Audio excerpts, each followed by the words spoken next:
आप रात के शांत आसमान में टकटकी लगाए बैठे हैं, तारे झिलमिलाते हैं और आपको लगता है कि ऊपर सब कुछ शांत और सुंदर है। लेकिन क्या आप जानते हैं, उस चमकदार चादर के पीछे एक खतरा मंडरा रहा है। हर रोज हम धरती पर कचरा फेंकते हैं, कोई प्लास्टिक की बोतल, कोई कागज का टुकड़ा, तो कोई पुराना मोबाइल फोन। पर अगर यही सोचें कि वह कचरा धरती पर नहीं होकर हमारे सिर के ऊपर अंतरिक्ष में तैर रहा है, तो क्या होगा? इस रोमांचक सफर में आपका स्वागत है, जहां हम जानेंगे स्पेस कचरे की असली कहानी और उससे जुड़ा वह खतरा जिसे हम नजरअंदाज नहीं कर सकते। आज धरती के चारों तरफ करीब 36,000 से ज्यादा स्पेस डेब्री यानी अंतरिक्ष का कचरा घूम रहा है। ये कचरा कोई साधारण चीज नहीं, बल्कि सैकड़ों सालों से छोड़े गए सैटेलाइट्स, टूटे फूटे रॉकेट पार्ट्स और मेटल के टुकड़े हैं। कोई सोच भी नहीं सकता कि एक छोटा सा कचरे का टुकड़ा, जो शायद एक पेपर क्लिप जितना छोटा हो, वह किसी सैटेलाइट या स्पेस स्टेशन से टकरा जाए तो न्यूक्लियर ब्लास्ट जैसी ताकत से नुकसान पहुंचा सकता है। यह धमाका इतना खतरनाक हो सकता है कि करोड़ों डॉलर की लागत से बना सैटेलाइट एक पल में राख हो जाए। अब सवाल उठता है, आखिर यह कचरा साफ कैसे होगा? समस्या की जड़ में जाएं तो पाएंगे, स्पेस डिब्री यानी अंतरिक्ष का कचरा सिर्फ टूटी फूटी मशीनें नहीं है, बल्कि मानव सभ्यता के विकास का साइड इफेक्ट है। जब भी कोई रॉकेट अंतरिक्ष में जाता है, उसके कई हिस्से ऑर्बिट में ही रह जाते हैं। पुरानी सैटेलाइट्स जो अब काम नहीं कर रही, ऑर्बिट में मंडराती रहती हैं, और जब दो टुकड़े टकराते हैं तो उनसे और छोटे छोटे टुकड़े बनते हैं, जो बिना रुके धरती के चारों ओर घूमते रहते हैं। नासा और आईएसआरओ के वैज्ञानिकों का कहना है कि अगर इस कचरे को साफ नहीं किया गया तो अगले 50 सालों में नए स्पेस मिशंस करना लगभग नामुमकिन हो जाएगा।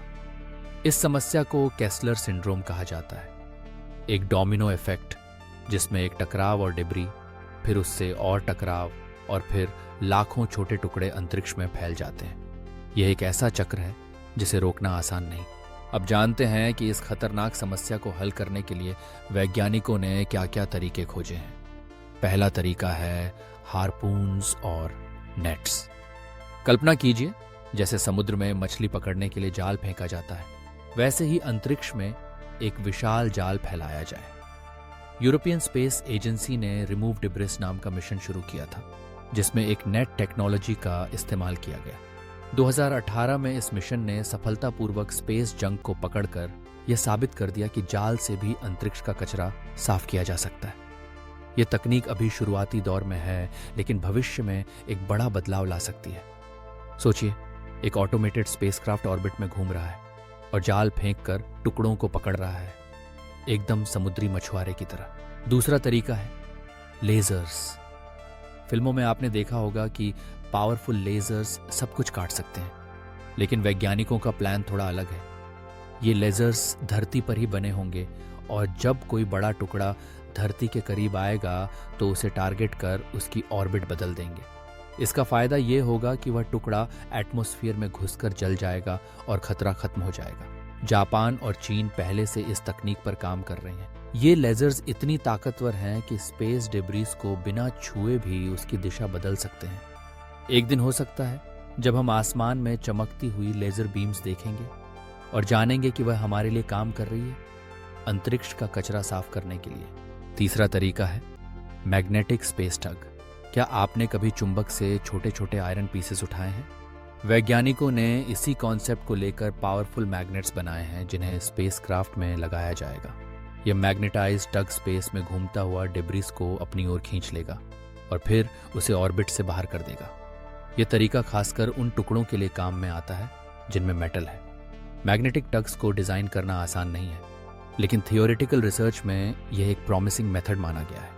सोचिए, एक स्पेसक्राफ्ट ऑर्बिट में घूम रहा है और चुंबक की तरह डिब्री को खींच रहा है, एकदम फ्यूचरिस्टिक। चौथा तरीका है स्पेस गार्बेज ट्रक। आपको सड़क पर गार्बेज ट्रक तो दिखते ही होंगे, जो रोजाना कचरा इकट्ठा करते हैं। वैज्ञानिक अब इसी कॉन्सेप्ट को अंतरिक्ष में लागू करना चाहते हैं। भविष्य में ऑटोमेटेड व्हीकल्स ऑर्बिट में भेजे जाएंगे, जो लगातार घूमते रहेंगे, डिब्री को कलेक्ट करेंगे और फिर उसे सेफ ऑर्बिट में ले जाकर जला देंगे या धरती के वातावरण में गिरा देंगे ताकि वह जल जाए। स्पेस गार्बेज ट्रक एक रोबोटिक सिस्टम होगा। जो खुद ही तय करेगा कि किस टुकड़े को कैसे उठाना है और कब उसे साफ करना है। इस टेक्नोलॉजी को पूरी तरह विकसित होने में समय लगेगा, लेकिन सोचिए, एक दिन जब स्पेस में दर्जनों गार्बेज ट्रक्स घूम रहे होंगे, तब अंतरिक्ष भी सड़क की तरह साफ दिखेगा। अब जरा और आगे बढ़ते हैं साईफाई दुनिया में। इमेजिन कीजिए, अगर भविष्य में नानोबॉट्स अंतरिक्ष में छोड़े जाएं, माइक्रोस्कोपिक मशीन्स जो छोटे छोटे डेब्री को भी खोजकर साफ कर दें। ये नानोबॉट्स इतने छोटे होंगे कि आंखों से देख भी नहीं सकते, लेकिन उनके सेंसर्स और मोटर्स इतने एडवांस्ड होंगे कि वे हर टुकड़े को पकड़ सकते हैं। ये न सिर्फ बड़े टुकड़ों को बल्कि डस्ट साइज्ड पार्टिकल्स को भी साफ कर सकते हैं, जिससे स्पेस बिल्कुल साफ हो जाए। वैसे ये कॉन्सेप्ट अभी थियोरेटिकल है, लेकिन वैज्ञानिकों की कल्पना में यह एक दिन सच हो सकता है। क्या पता आने वाले दशकों में ऑर्बिट टेल्स आपको ऐसे ही साईफाई इन्वेंशंस की कहानियां सुनाए। लेकिन इतनी सारी तकनीकों के बावजूद स्पेस कचरा साफ करना आसान नहीं है। हर मेथड के अपने चैलेंजेस हैं। हार्पून्स और नेट्स को एक्यूरेट होने के लिए प्रिसाइज नेविगेशन चाहिए। लेजर्स को इतनी एनर्जी चाहिए कि वे ऑर्बिट बदल सकें। मैग्नेटिक टग्स को सही टुकड़ा पकड़ने के लिए एडवांस्ड सेंसर्स चाहिए। और गार्बेज ट्रक्स को ऑटोनोमस होना पड़ेगा ताकि वे खुद ही निर्णय ले सकें। नानोबॉट्स को बनाना तो और भी मुश्किल है, क्योंकि माइक्रोस्कोपिक मशीन्स को सर्वाइव करना, ऑपरेट करना और एनर्जी देना बहुत चैलेंजिंग है। इस सब के बावजूद अगर ह्यूमैनिटी ने इस समस्या को इग्नोर किया, तो भविष्य में नए सैटेलाइट्स लॉन्च करना, इंटरनेट चलाना, जीपीएस नेविगेशन, वेदर फोरकास्टिंग सब नामुमकिन हो जाएगा। कल्पना कीजिए, एक दिन ऐसा आए कि इंटरनेट नहीं चले क्योंकि सैटेलाइट लॉन्च करना असंभव हो गया, या फिर अंतरिक्ष में जाने वाले एस्ट्रोनॉट्स को इतना खतरा हो कि मिशंस ही बंद करने पड़े। क्या हम ऐसा भविष्य चाहते हैं? बिल्कुल नहीं। अब यहाँ एक और सवाल उठता है, क्या स्पेस क्लीनर्स एक नई जॉब कैटेगरी बन सकती है?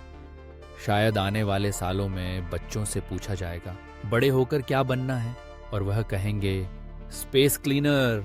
ऑर्बिट टेल्स के साथ कल्पना कीजिए, एक दिन जब अंतरिक्ष में सफाई कर्मी होंगे जो अपने रोबोट्स और मशीनों के साथ स्पेस को सुरक्षित बनाएंगे। स्पेस डिब्रिस की समस्या सिर्फ वैज्ञानिकों की नहीं, बल्कि हम सबकी है। हर बार जब कोई नया सैटेलाइट लॉन्च होता है या कोई रॉकेट धरती से बाहर जाता है, तो हम जिम्मेदारी के साथ सोचना चाहिए कि उसके पीछे क्या छूट गया। हमें अंतरिक्ष को उतना ही साफ रखना है जितना हम अपने घर, अपने शहर, अपनी धरती को रखना चाहते हैं, क्योंकि अगर आसमान ही हमारे लिए खतरनाक हो जाए तो हम किस ओर देखेंगे। तो अगली बार जब आप आसमान में झिलमिलाते तारे देखें, एक पल के लिए सोचिए वहां ऊपर क्या चल रहा है, और क्या हम अपनी आने वाली पीढ़ियों को एक साफ, सुरक्षित आसमान दे पाएंगे। ऑर्बिट टेल्स आपके साथ है, ताकि हम मिलकर इस समस्या का हल खोज सकें और एक नई शुरुआत कर सकें। अगर आपको यह कहानी पसंद आई हो तो इसे शेयर करें, अपने दोस्तों को बताएं और ऑर्बिट टेल्स के साथ जुड़ें, ताकि हम मिलकर हर सवाल का जवाब ढूंढें। याद रखिए, धरती का कचरा हम बाद में साफ कर लेंगे, पहले स्पेस साफ करना जरूरी है, वरना कल को आसमान ही हमारे लिए खतरनाक हो जाएगा।